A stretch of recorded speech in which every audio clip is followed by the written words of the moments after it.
Hey everyone, welcome back. A build update on Jay's RX3. It's almost ready to go leave and get the intake and headers made. It will wrap around.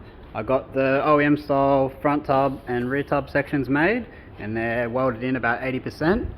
So they're ready. It's just got a mock firewall in it at the moment. It's ready to weld to the rad support. Once I infill this little section, get rid of these farm gate hinges, and we'll tidy the rad support area right up. Probably replace the scuttle. It's a bit rusty. Skirt supports are just sitting back on until we decide what's happening with this scuttle first. And I've got these rear tub sections to do, air jacks in here. As I said, the firewall is just mocked up in there so that Ben can cut the exhaust out and I can put a column in it. But box is mounted, rear's obviously tacked together so it can roll.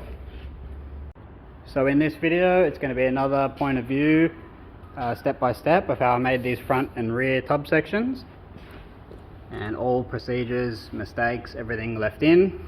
They're nearly welded in at the moment. I still got the butt welds to do along here and add a little infill in so I can weld that together. But I did set the tripod up a few times to show you while I was shaping things what happens, and a bit more real time, the different angles and views on things. So hopefully you learn something out of it. Okay, hopefully this turns into a new rear wheel tub.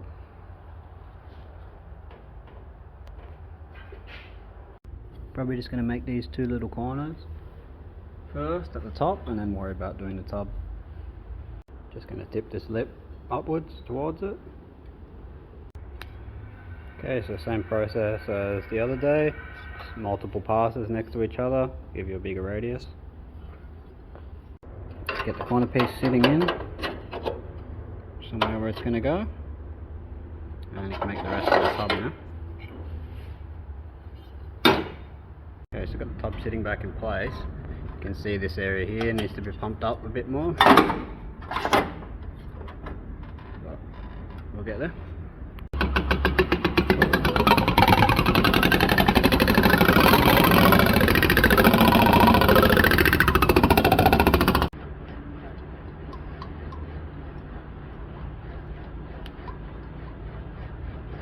Little corner, so that will work. Join those together now, and I'll do the other side first, get it to the same point so I don't forget how to do this. Okay, so driver side is roughed out.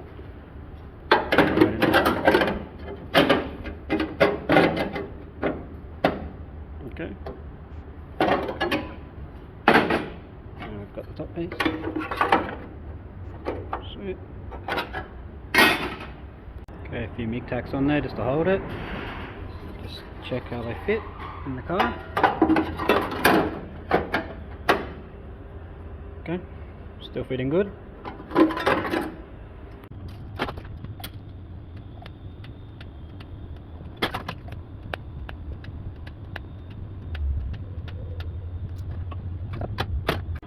Okay, welded together. Probably a question, why not just MIG them? Try not to MIG any sheet metal really, unless I've got no choice, like I've got no access behind it, because it welds harder than the parent metal and it doesn't really move, it just cracks. So with TIG it reacts exact same as the metal. It will actually be malleable and let you shape it, and it's stronger. So it's just one of those things, it's wherever you can TIG it, but if you're forced to MIG it where you've got no access, or you're doing plug welds or something like that, then fair enough. Okay, screw back in place on both sides.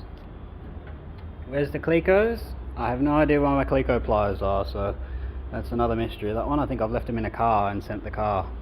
So for now I've got to use screws. I think I'm going to do the front tubs now. I might probably get the sides made in the same style, get them down to the headlight height, and then get these tacked together before we move inside the car.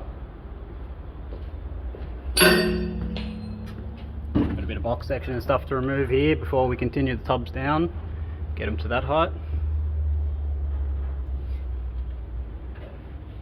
Rightio, so I think we're going to go with something like that. See how it looks. I'll make two sides up and see how it looks. I can always go higher. Okay, so I've got the two sides made for the front of the tubs. got to shape this area here where it's actually round for the headlight, so pump all that into it and we should be able to move forward. Okay, so the driver's side one's roughed out. It's a pretty weird shape, it's got to meet the original headlight surrounds.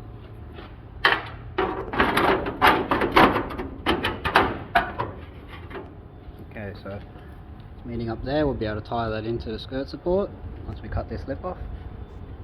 Got the passenger side one in already, just clamped in place. Okay, both just clamped in place. Start making the tub shape now. And it will all tie in nicely. Once I cut this original lip off, join it along there to this. But strange shape, it's got to taper right out to the headlight.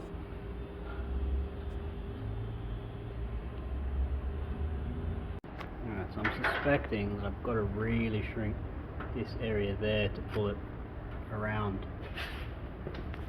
I don't think it's doing what I want. Right, so we've got a rough shape. We can go, give it a little bit bigger, and I'm going to leave a touch more here so that I can start to return it back under. But here's the piece cut out. Put some little chicken scratches on there so you got some reference points, so you know how to set the arrangement of the panel first. Okay, just roughing the shape out now. It'll basically tell you what it needs. Is the center needs to come out a lot. So if you keep manipulating the sides the shape you want, so if your knee, it'll tell you what it needs, and the center is very flat. So we need to pump the center out a lot more. So now it's just telling me that it's too big. It's fitting everywhere else. So if I slip it down the side, it will fit. It's just telling me that it's too large. So I'll take some off this edge and take some off this edge so it can butt forwards. And good.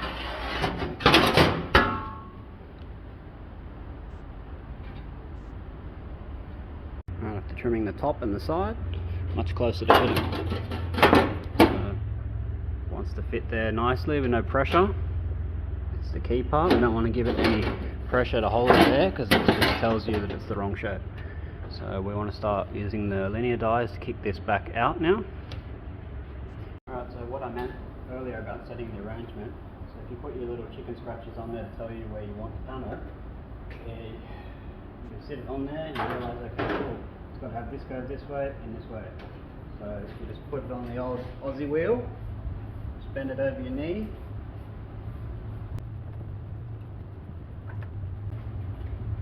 Okay. So that'll tell you where you need to be once you start using the machine, or put it on the bag with the hammer.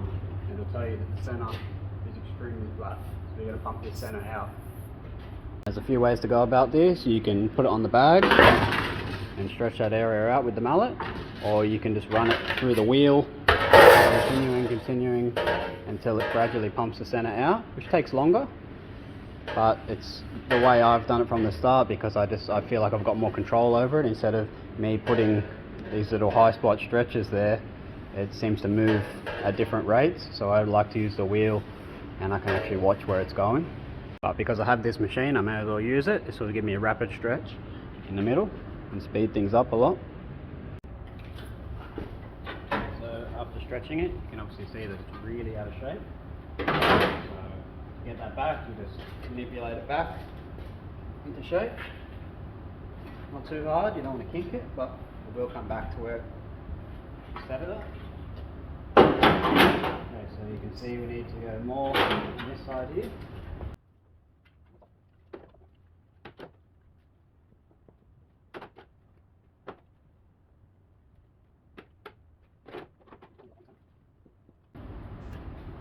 So the center's still holding it up too much. It's really flat across there. We need to pump the center up more to allow the edges to roll down. So another reason I wear gloves is this is so sharp, this stuff, so it slices you pretty good and pretty easy through the gloves. As you can see, it just destroys gloves quite easily. So I'm just going to do the right thing here and just go to the hospital, and that's it, fixed. All good. Maybe put a second one on there just for Bit of precaution. Right, happy days, all fixed. Okay, so it's fitting much better now. Need a bit of a trim here, come down slightly more. It's getting hung up on these edges. So we're going to start trying to pull this area around now. As you can see, it's not flat in the center anymore. Nice dome the whole way. Okay, so just templating the front area now. I'm pretty torn on how to go about this. I thought maybe do the side infill first, but I'm just going to try and do this top piece first and see how we go. Okay, so I folded up my base piece. Just going to go in there. I just need to get this area up and get a gradual curve to push this area down. So I've started on this piece with the sandbag and hammer. I think this reverse curve will probably be the trickiest part out of all these. Just to get this to blend up, lay that down. Okay, so just knocking it roughly into shape with the mallet and the sandbag. Sometimes I'll use a more rounded off dolly like this if I don't want to dig up the mallet too much. If it's got a sharp edge on it, sometimes tears the bag pretty easy too.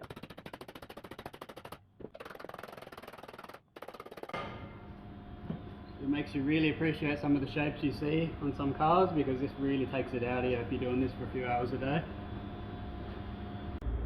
Okay, pretty tricky shape to get, but we're pretty close now. So I'm going to make another piece for this side to blend the side in. Pretty happy with that. So with the first one I battled and battled and battled it, but I finally got the shape to be where it needs to be, and copying that over to this piece first before I started doing any shaping and cutting it to suit made it tremendously faster. That's about 10 minutes work. A few whacks with the mallet just to get it roughed out, and then put it in the linear dies and pulled it all around. Insanely fast in comparison. Alright, a few tacks on them just to hold them.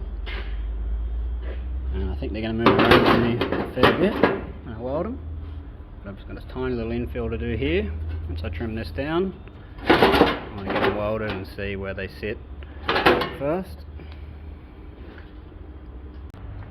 Okay, come up pretty good.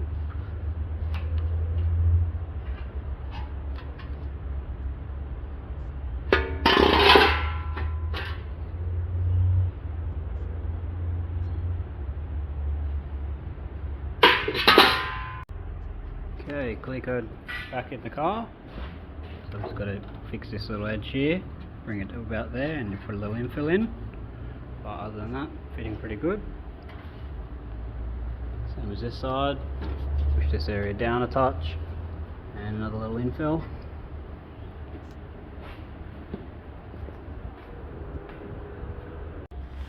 So I've added my little triangle infills that were here, and it's added some screws to the skirt, so it pulls its height to the lip, both sides. So there's a little triangle infill here, and now I'm just going to run a little incision slit probably here and put a few tic tacs on there so it holds it for me.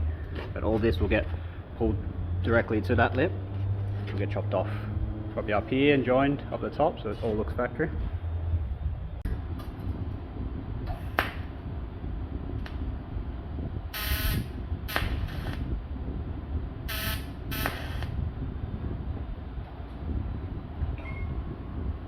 Okay.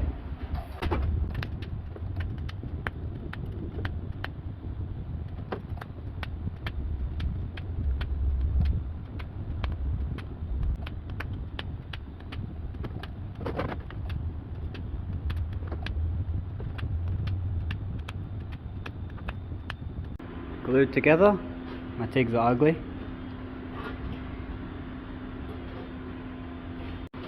Okay, just a lot of hand planishing at this point. It's too tall to fit in the machine. It's too much of a drastic shape change at this point. So I've just been hitting it over the dolly and the sand dolly, just trying to get it as good as I can. It's pretty close. Smash most of it around, a few little bits here still to go. Just bring right up.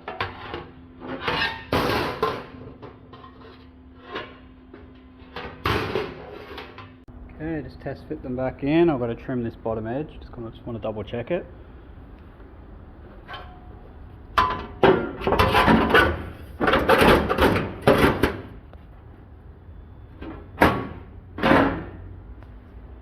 Okay, we got a gap on the rad support because of this lip. Needs to be trimmed down. It's actually getting hung up on the bottom there. Pretty sure both sides will be the same. Yep, hung up on the lip. Okay, so I'll trim that down. Gotta go along, trim all these up so they can pull tighter, and then I've got a bottom lip to take off as well there. Both sides. And then pull them out, give them the final planish, and drill all the plug holes and stuff, and hopefully they can go in for the last time. Okay, so I have them all welded now and planished up pretty good. There's a few little craters that I just want to fill. Hard to see it on camera. But there's a few little craters at the weld bases. A few here, a few along there, so I'm just going to TIG over the top of these. Just try and fill them up more so I can get it all looking uniform. Now, is filling all these little craters and stuff necessary? Absolutely not. Primer would have filled most of them, but I just find it's good practice to do the best you can do and try and do a nice job. You'll sleep a lot better. Now I've just given it an 80 whizzer just to show up any other areas that are low like this, so I can planish up.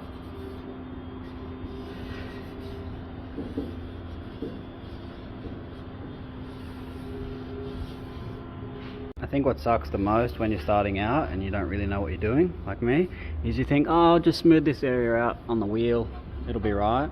And no, it just digs the top wheel into the panel and makes more of a mess than when you should have just not put it in here at all.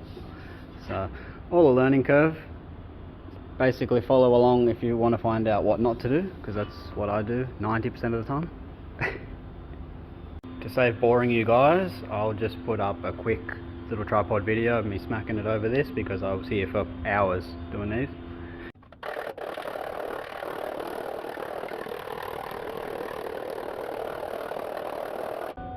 I'm just trying to gradually bring this low up. It's extremely hard to see on camera, but it is there, I can feel it.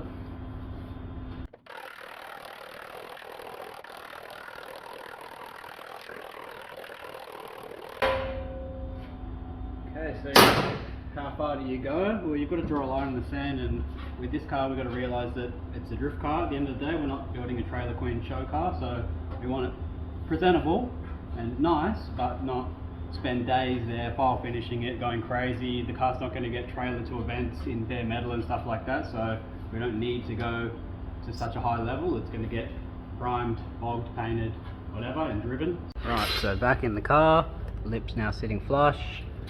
Pulled on there, no gap against the rad support where the stock one goes. Now this lip was missing when I got the car, so I'm going to have to add a little return lip just to join up to there.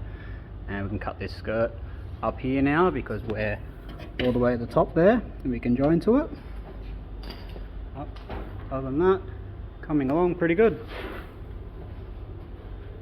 Right, all the plugs drilled around the perimeters now. I can prime all these areas that are going to be overlapping. So, front edge and this tub area here. This should be a butt join, so won't prime it. How the bay looks before we prime it, so I'll reprime all this. It'll sit over this edge and plug to it, plug to this factory rad support area, so I'll prime all that. And this area here is what should be a butt join.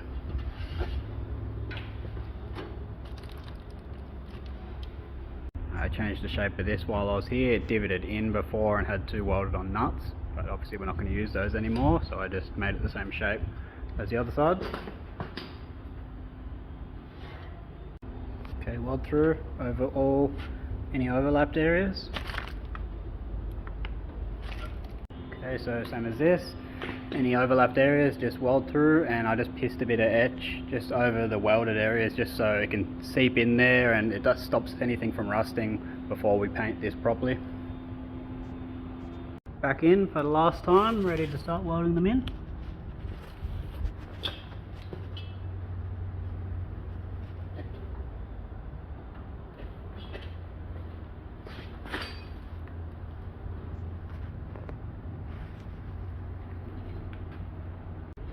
So I decided to weld some areas and give it a sand in some others. I'll just paste all the welds around, and I'll probably start tipping this firewall lip on these pieces. Okay, so I want to turn this flange on these rear wheel tubs now. So just give it a scribble under there. That should meet up with this flange. Easier to see on a standard RX3, so the lip comes along here and on the wheel tub turns down and the firewall meets against that. But obviously we're way higher up. Same process to turn the flange, soft lower wheel and the small tipping wheel, because I could use the big one, but I kind of use that for flat panels, so I don't really want it to clash anywhere. So see how we go. Okay, so that's 3 passes on the tipping wheel, and it is starting to pull it over, but it's starting to flatten the panel over and bunch up those areas there. So I'll do another 2 passes on there, and then I'll go over to the kick shrinker and I'll pull those areas back down, because you'll start to lose your shape, otherwise this will flatten right out. That's pretty far over now with another 2 passes on it, but them areas are pretty bunched up, so we've got to go address those. I might go tap it over manually by hand, just this top. I find that the very ends of it, doesn't like tipping over as well, because there's not enough material there to force against it, so I might just go manually help the very ends over before we shrink it.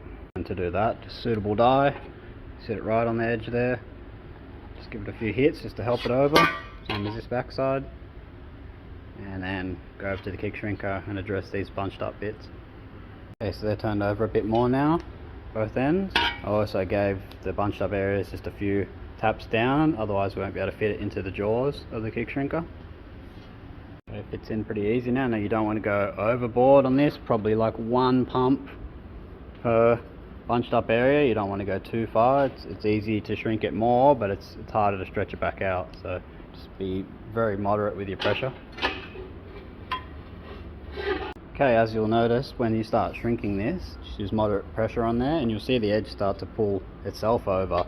So don't go too far with it, go probably 3/4 of the way, and then check it on the car, check your radius, make a template of where you actually want it. That way you don't have to keep walking to the car 100 times, you can just check it on here while you're here. But for me, I actually don't know the radius because I haven't got a firewall made to suit yet, so I'm just going to have to make these 2 pieces match each other. So after I've done those initial shrinks, just along there, I go back over to the dolly and I just manually turn the edge back over.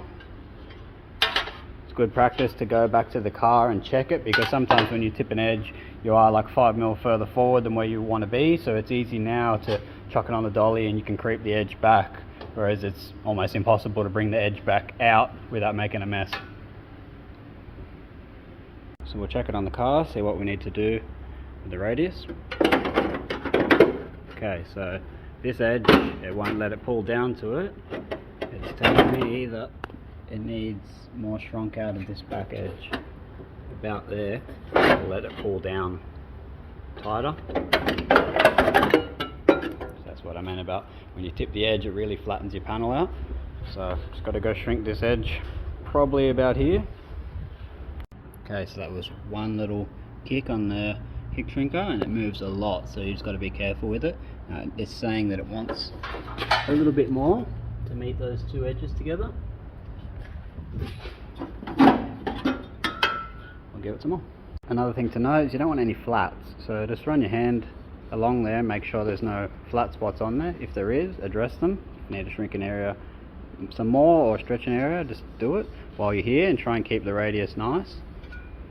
Okay, that's fitting with very light pressure now, so it's very close.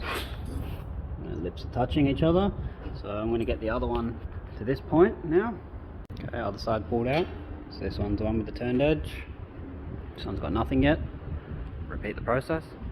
And just to show you what happens if you don't use the kick shrinker as you go, if you just try and fold it over just on the dolly, it'll end up really flat, the piece, and it'll try and suck in areas here and bunch right up here. So it's best, just to save yourself the work, just to gradually just help it along and shrink it, otherwise you make more work for yourself. But just to show you, you can actually bash it over by hand without using it, but you can see in the light there, it's not liking it, and it wants to raise up in that area and suck here. So it's best just to do it the other way. So yeah, now that's shrunk and it's not as flat as it was, but it still creates a little bit of an issue here where it's pushing that line a little bit further out. Hard to feel it on camera obviously, but that's why I do it the other way. It's better to do gradual bumps instead of trying to do it all. Right, those are the same radius. And go sit them in the car now. Okay, so I just put 2 screws in just to hold it. It's still tied up against this area, but I'm pretty sure just got to shrink this area a bit more. It doesn't want to pull nice to the rail naturally. So, yeah, so it needs a bit more shrink here just to pull that tight without forcing it. So we'll get both of those to the same point now. Okay, so touch more shrink here, brought that in and it's now sitting against it, but it's developed a little bit of a flat here, so I'm going to go tidy that up on the dolly before I lock it in. And we can get rid of this box section, piss this off. Once these are locked in, can probably get rid of these supports here, and I'll make up just a dummy firewall just so that Benny can just hack a hole wherever he wants for this exhaust. Okay, this side's fitting good. Finger pressure, that's where you want it. So it's sitting tight on there. The edges are meeting, it's good. It's not fighting, you don't have to screw it down tight. The reason I use screws is because I lost my Clecos pliers and I tried to cobble together some crackhead thing that makes them work, but yeah, no good. So I ordered another set of pliers and hopefully they rock up and I don't leave them in the car again. Okay, so just gave all the plug holes just a quick buzz, ready to prime them and throw them back in the car for the final time. Rears are ready to go in for the last time. Okay, got the back side of the towers locked in place now, so I can piss these old braces off that used to be diagonals just to hold the front end square.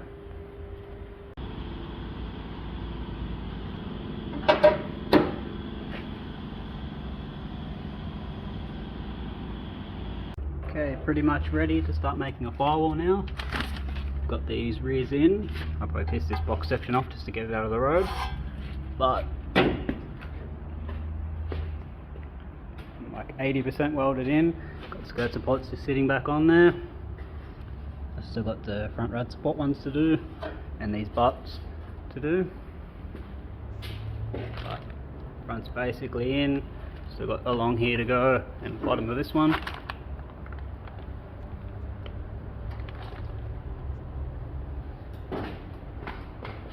Same as this side. Still got the rad support ones to do. It's coming along. Okay, firewall time.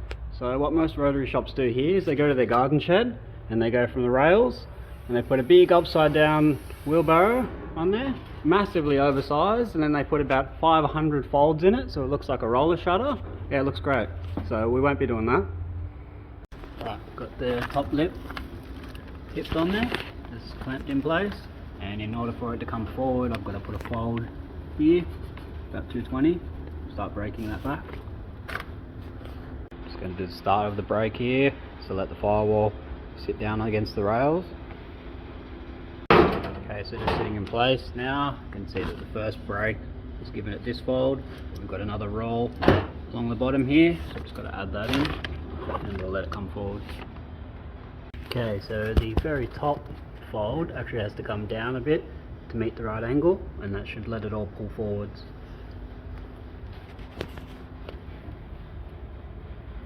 Probably easier to see from this side, so it's not meeting, so I just got to turn that down a touch more and it should bring it to the right angle. And as always, once we tweak any edge's angle, it's going to create an arc in the middle of a panel like this. So we're going to go shrink these areas to pull the center back down. So the firewall is back in, screwed in place, and I'm going to leave this area here because it's going to have to get trimmed out for an exhaust, and it's going to get trimmed out for the steering and the intake and stuff, so we'll leave this until it comes back from Ben. And I'm not going to worry too much about this scuttle, I dare say. I'm not going to do all these joins here because I think we're going to replace the scuttle anyway. It's pretty rusty. Got to start looking at the front air jack placement now. So I'll probably notch into this and sit it right in there, even though the wheel is miles away from it. We just want the most clearance we can get.